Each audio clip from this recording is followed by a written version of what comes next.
C'est un sujet qu'elle ne peut évoquer sans dévoiler une part de son intimité. Mais de manière anonyme, cette femme, excisée dans son enfance, consent à faire part de sa souffrance. J'avais 9 ans. Je ne savais rien.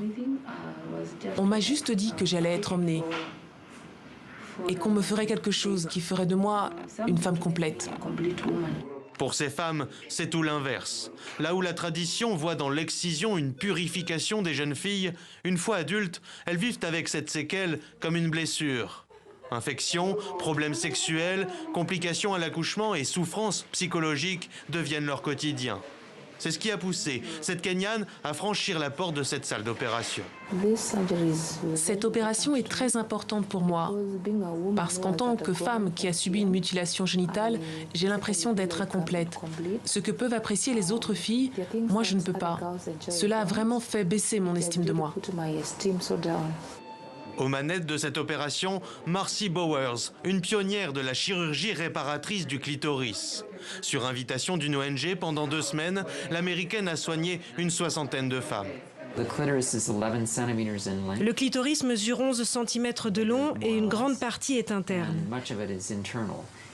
Ce qui est coupé lors d'une excision, ce n'est que la pointe. C'est comme couper la pointe d'un iceberg. Mais en dessous se trouve l'iceberg. Et donc, ce que nous faisons dans nos chirurgies, c'est ramener l'iceberg ou le corps clitoridien à la surface afin qu'il puisse être réalisé et ressenti. Le retour des patientes est positif. Mais pour les associations qui pilotent les programmes communautaires de sensibilisation, la chirurgie ne saurait être la seule solution face aux mutilations génitales. Ce n'est pas la solution. Mais je pense que cela complète les efforts qui sont entrepris pour arrêter les mutilations.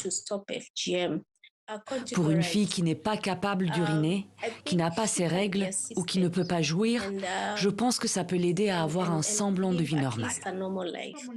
Si le Kenya a interdit les mutilations génitales il y a 10 ans sous peine d'emprisonnement, elles persistent néanmoins, notamment dans la culture traditionnelle Maasai, où l'excision est présentée comme un rite de passage à l'âge adulte. Comme une alternative à cette pratique, 400 jeunes Kenyanes ont participé cette année à cette cérémonie organisée par une fondation de médecins et des aînés de la communauté.